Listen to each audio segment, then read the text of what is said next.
You're listening to the Afro Chi Podcast, a show for my fellow Black female energy healers and the everyday woman who wants to heal her energy in a creative and holistic way.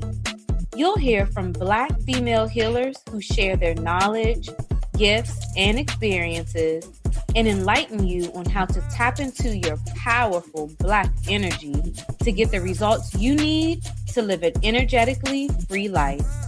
If you're ready to become unstuck, find freedom and peace energetically, stay tuned. I'm your host, Kiera Flipping.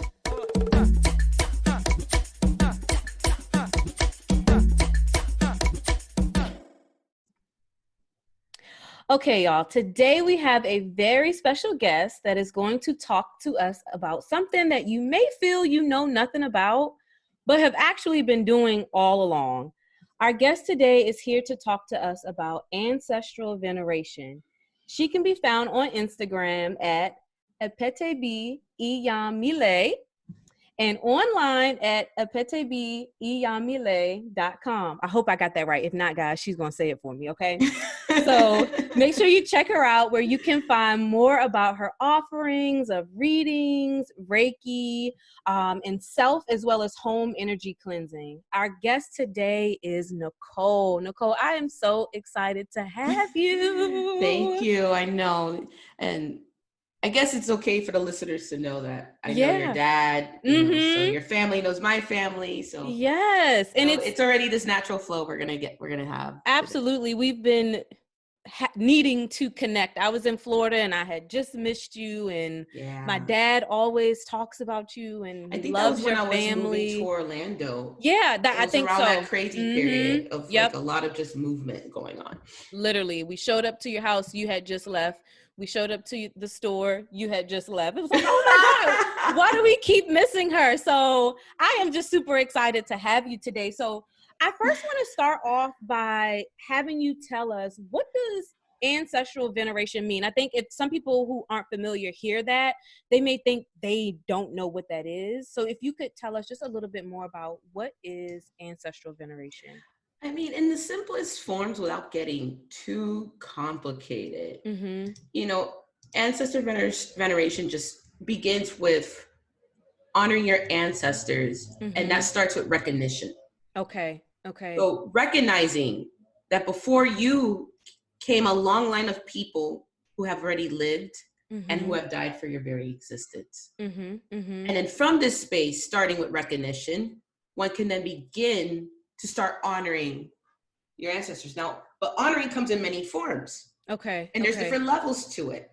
But the way we honor, believe it or not, people already are doing it.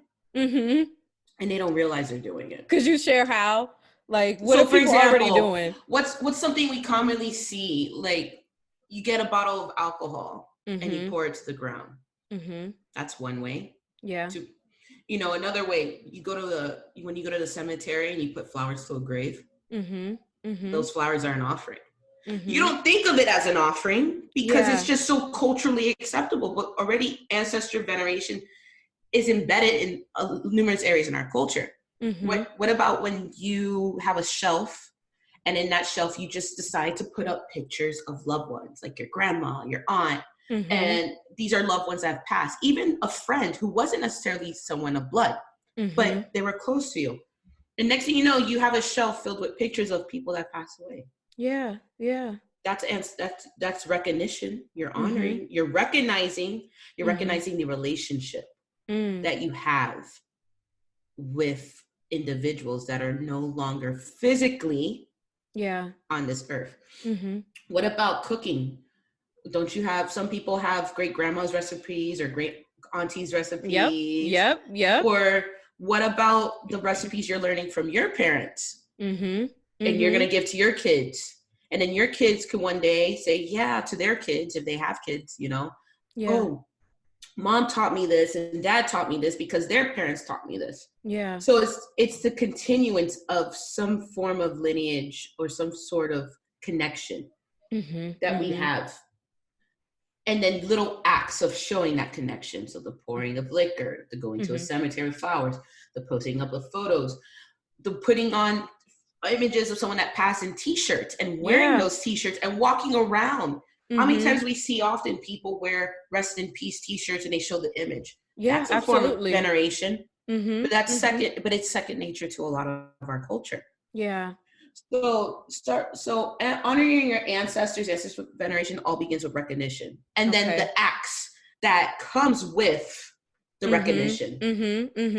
So what would you say is like the purpose or benefit of honoring our ancestors, honoring the ones that have gone before us? What is the purpose and the benefit of that?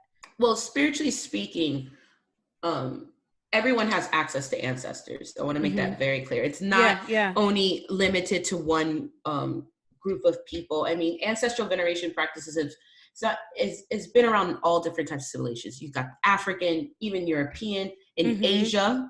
They, in Asian culture, they're very, very in touch with honoring one's ancestors. But the whole point of it is to honor and venerate is a way of acknowledging, as I said, those who have come before you. And also knowing that despite the fact that they're not physically here, you still have access to them spiritually. And that's where I know it could be a little jarring for people to realize that, wait, I have access to a lineage of people. Wait, how does that mean? It's like, yes. And so the whole point and purpose and benefits of ancestral veneration is learning how to gain access to those people that are not here. Hey Queens, isn't this such a great episode? Be sure to check out the Afro Healers Directory, where you can find healers in your area offering similar services to the guests on today's podcast. If you are a healer, please be sure to join the directory so that Black women can locate your healing services and offerings. To join and view the directory, please visit afroqi.com. Okay, let's jump back into this episode. Yeah. Because just because someone's physically not here, that doesn't mean that their presence. I mean, you are the physical representation of the continuation of your lineage. Yeah. But also understand that there is a spiritual side. There is a non-materialized form that we can connect to. What I hear you're saying, like, especially when you say, like, you still have access, like, even though they have passed away in physical forms, from a spiritual standpoint, we still have access to them, and we have to first acknowledge them. Correct. And when I hear you say access, like, my mom-in-law just passed away, and her memorial service was on Friday. And during the service, like, they would say things like, she's watching us, she's still here with us, she's looking down on us, she's still, we can still connect with her. And I think people hear that, but I'm not sure if they really understand that you can still connect with them, you can still communicate with them. Correct. So I like that you said the first thing is in honoring them is recognizing them, is Correct. Giving them the recognition. So I just wanted the listeners to be clear on that these are things we already hear. These are things that we already do, but we're just not aware of what we're actually doing. And then how many people could say, man, why is it that I smell so-and-so's perfume? Or, yes. Or I know so-and-so like to smoke this specific brand of cigarettes or cigar. And then all of a sudden you smell cigar, just random, and no one lit something. Or coffee. Like certain like people, they could know that a relative of theirs really like coffee. And then all of a sudden they're like, man, why do I feel as if so-and-so is here? Yeah. And my thing is that one of the first things to understand when you access is to remove what you perceive accessing looks like. Okay.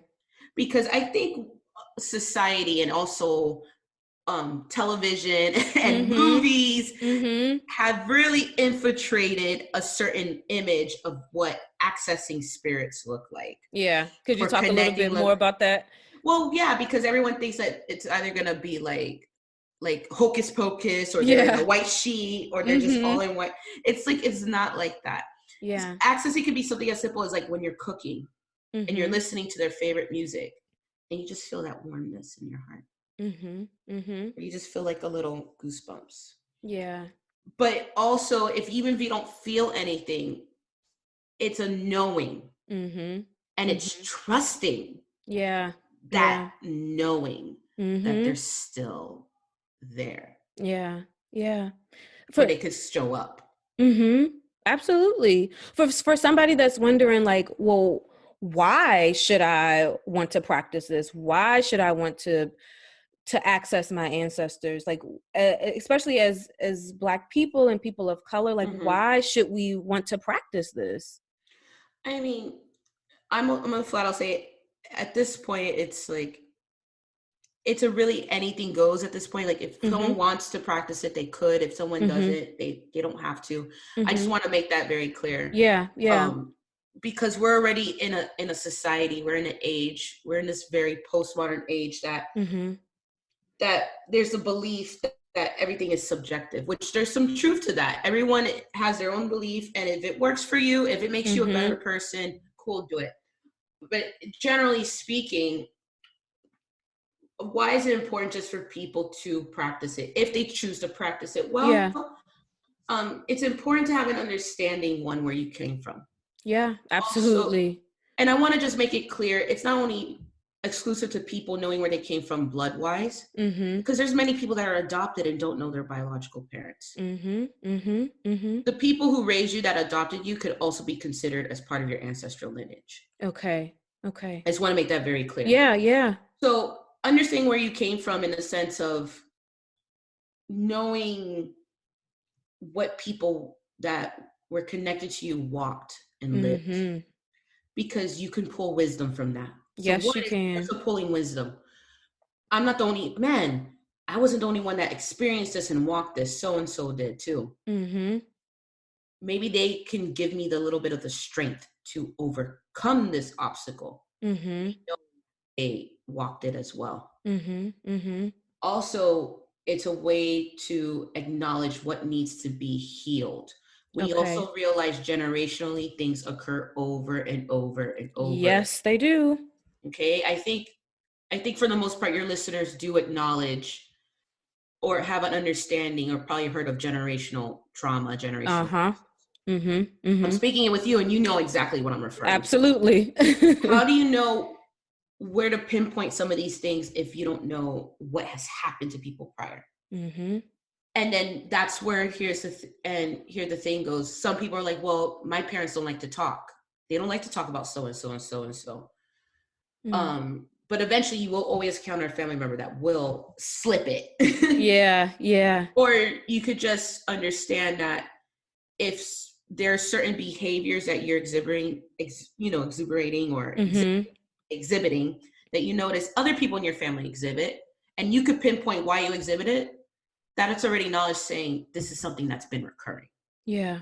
This is something I need to heal. And now, knowing that you have ancestors that went through that, why not pray for them, give them strength to call and ask them, help me get through this because you went through it. Allow me to heal this so you in essence can be healed and elevate. So we can keep on helping everyone else. So the concept of ancestral veneration is not so much self-centered. It's actually very giving. So that way it's because everything is give and receive. Yeah. It's an infinite relationship. So it's important as people to know where we come from, to acknowledge where it is, to heal, so that way future generations don't have to live through it. But overall, in the simplest forms, it's a way just to pull strength from. I love it. Because sometimes not all of us have, in certain moments in our life, people to lean on. Yeah. There's some people that don't have family to lean on because for one reason or another, their family is unreliable. Let's keep it real. Absolutely. Not everyone has the greatest upbringings. But it's that sense of you can be alone, but doesn't mean you're lonely. So it is a source of strength. It is a source of empowerment. And I think as people, especially people of color, we do seek empowerment in the purest form because we live in a society that has a history of not empowering us. Yes. And so why not receive empowerment to something that with people that have your back. I love that. Even if they didn't have your back in the material, that doesn't mean they cannot be making that up in the spiritual form. So very true. I hope our listeners are just picking up on these gems that you are dropping. This is good stuff. And I'm so curious. Well, I sort of know, but the listeners don't know. And if you're okay with just sharing a little bit about your journey of practicing this, like how did you come to know how and why to honor your ancestors? Well, I mean, it's just always been part of my life. I grew up in an Afro-Caribbean spiritual background. Both my parents are from Cuba. So we grew up practicing the Lukumi traditions, which is a part of Orisha Ifism. And so when the slaves came over from West Africa and they went into the islands, they went into Latin America, they through, again, a lot of hardships, a lot of struggles, but they were able to, and under the guidance of their ancestors and Orishas, the divinities of our traditions, they were able to evolve and persevere these traditions. So, and then on top of that, you have spiritualism that came from Europe that went into the islands. And that came, which is very new world, but that came into the mix. And so I come from a family that we practice both. We practice an African-based religion, and we're also spiritualists. And spiritualism incorporates mediumship development. Okay. So besides coming from a long line of initiates, priests and priestesses in Lukumi, I have relatives and generations that go way back that were also mediums as well. Okay. So being part of seances, doing ancestral venerations, putting food to our ancestors, doing certain ceremonies, this was just all part of my religious and spiritual upbringing. So I was, in that sense, fortunate. I had this as an upbringing. But I recognize not everyone does. And what would you say to somebody who doesn't? Like they, this is their first time even hearing this, and they weren't brought up this way, but they want to start practicing this. Like, how can they get started? Well, first, acknowledging the existence and ability to access your ancestors is one. You have to fully believe in that. If you don't believe you can have accessibility to people who have passed that are not here in material form, if you can't believe it or acknowledge that their very existence is possible, then you're off to a wrong start. That's where it has to come first. First, you have to acknowledge the existence and the ability to access your ancestors. Second, you have to recognize the ways you're already acknowledging them in your day-to-day life. Yes. So that comes in the form of, if you say a prayer for someone's spirit, prayer is also, that's another thing. That's my third option. Yeah. The simplest way to connect, and this is from the perspective of a spiritualist, especially a Caribbean spiritualist: prayer, candle, and a glass of water. Simple. That's prayer, it. And all of us, and a lot of people of color, grew up in the church. Okay? Everyone knows about prayer. Yeah. Everyone knows a psalm. Pick up a book. Yep. Read a psalm. I dedicate this psalm to my grandmother, so-and-so, so-and-so. I dedicate this Our Father and these Hail Marys to so-and-so. Because the prayer is the call. Yeah. The prayer is the call. We all know this because we grew up hearing it. So I'm just basically breaking down what's simple. Yep. The prayer is the call. And the prayer is what the spirits take to the heavens to say, here is the proof that they acknowledge I exist. Grant me the light so I can help my child.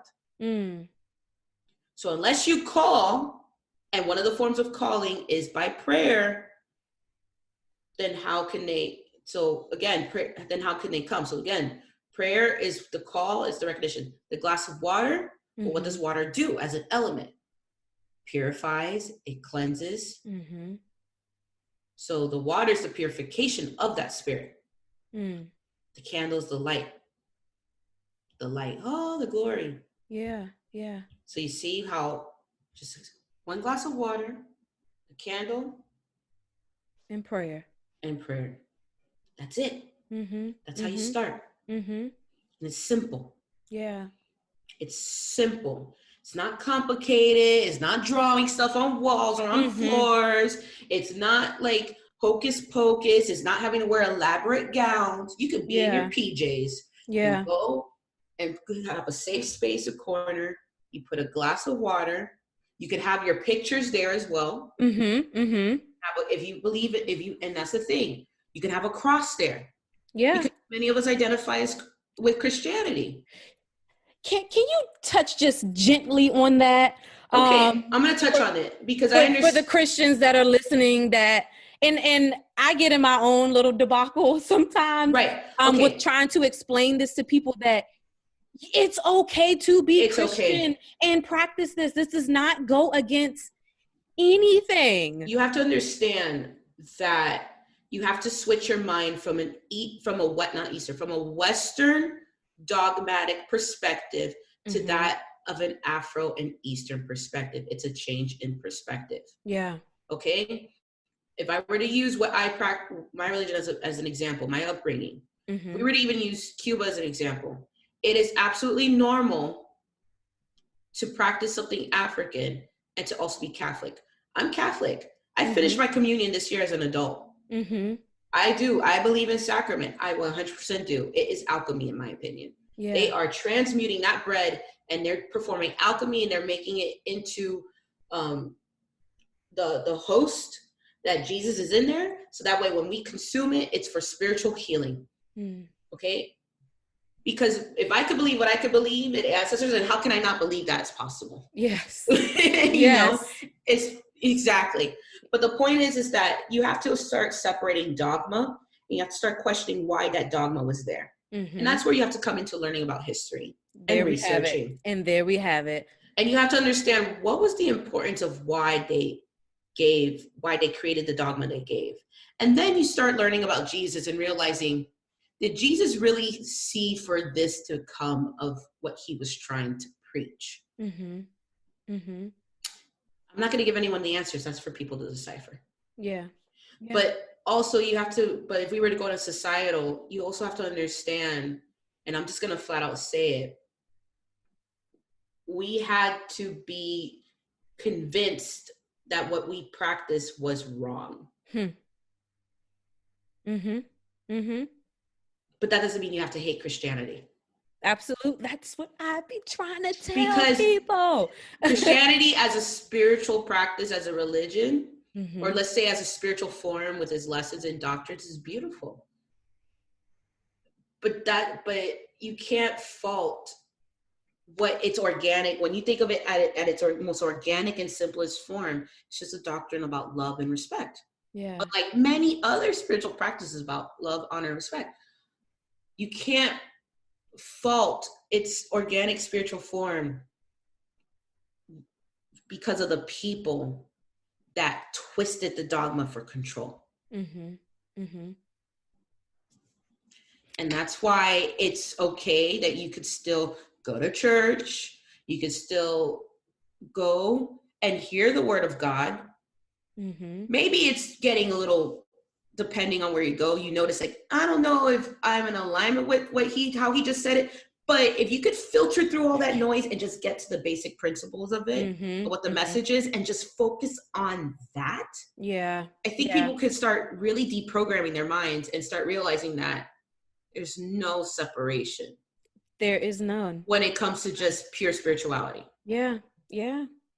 Again, like I said, pure spirituality. We're not talking about dogma. We're not talking about rules. We're not getting into that. I'm just talking about the purest form spiritually. You can still be able to venerate and still be Christian. There's nothing wrong with that. If you look at it, the Catholic Church does veneration of ancestors in their own way. You could dedicate a mass to someone that has passed away. Yeah. It's not done I'm not too familiar with a lot of Protestant-based religions. So I can't say if that's done in Protestant, but at least in Catholicism, someone has passed away, you need to give them a mass. When I went to the Catholic Church one time, I went to go have some mass said. I went to the office and I was like, hey, I want these mass said for my, so-and-so, which is like my great grandmother and stuff like that. And the lady there, after I gave the donation, she picked out a date saying, okay, this is our openings where we can have these mass, dedicate the mass. She said, not enough people do this. And I hope that when I pass over, that my children remember to have this done for me.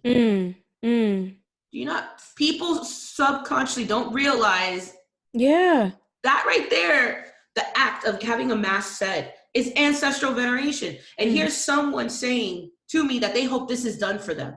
Yeah. So they don't realize what they're subconsciously asking for, what their spirituality is asking for, what their soul is asking for.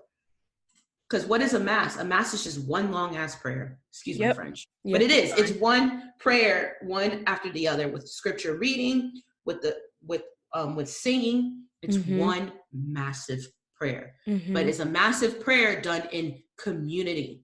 So imagine when you start praying, and imagine if everyone else started praying, what can that do? Yeah. Energetically for a specific spirit or more spirits. You took the words out of my mouth. Like, as you're saying, I'm just like energetically, like. What you're calling energetically, because prayer is a call. Yeah. So you're sending that forth. So, and in a lot of spiritual doctrine, I guess, like esoteric or whatnot, or new agey, which, we could put his way, and even in indigenous philosophy, it's such a universal concept. But the universal concept is, in order to receive, you have to petition for help and call.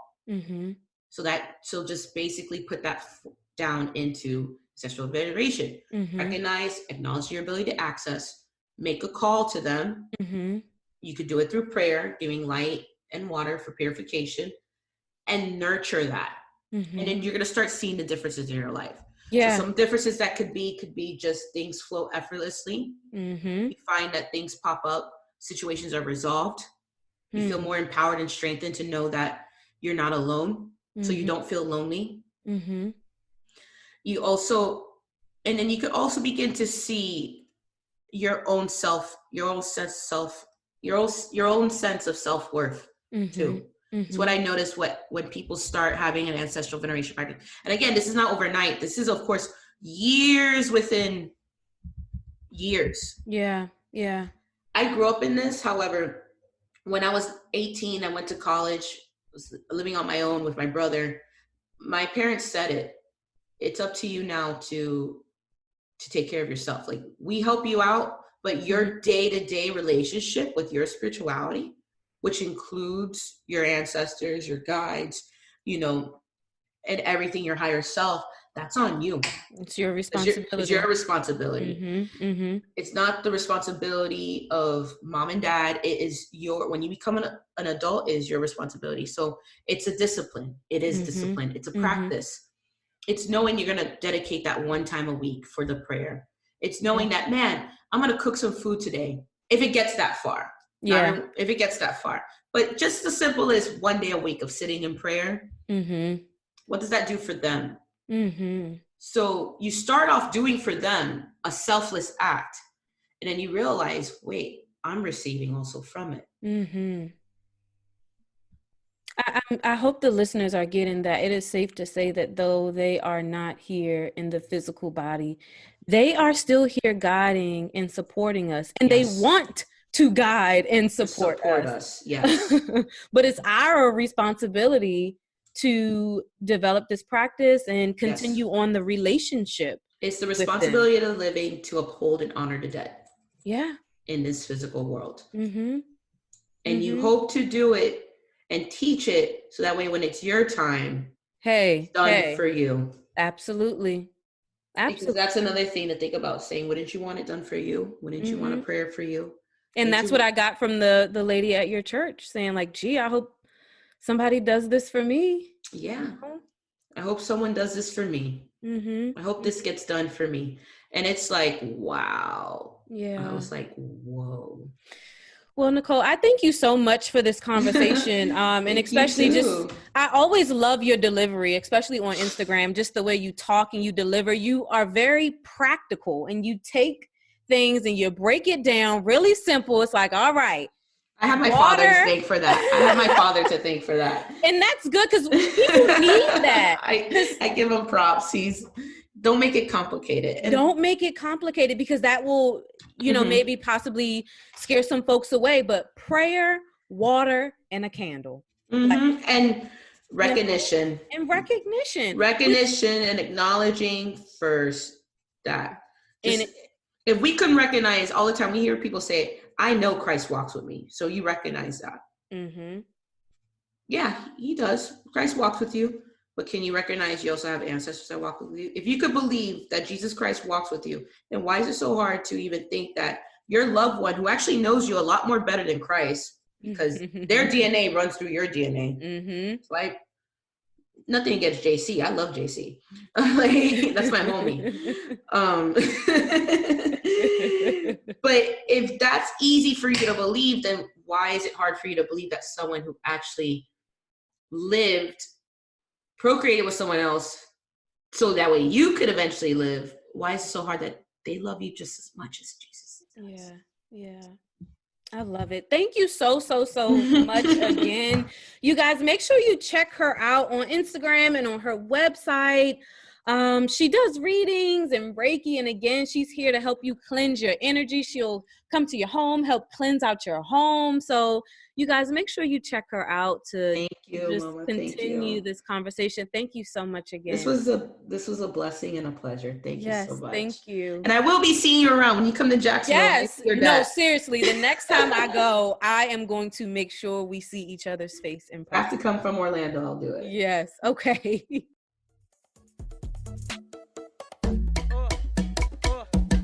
Thanks for joining us this week on the Afro Chi podcast. Be sure to visit our website at afroqi.com and on all social media platforms at the Afro QI. Subscribe to this podcast now so you never miss a show.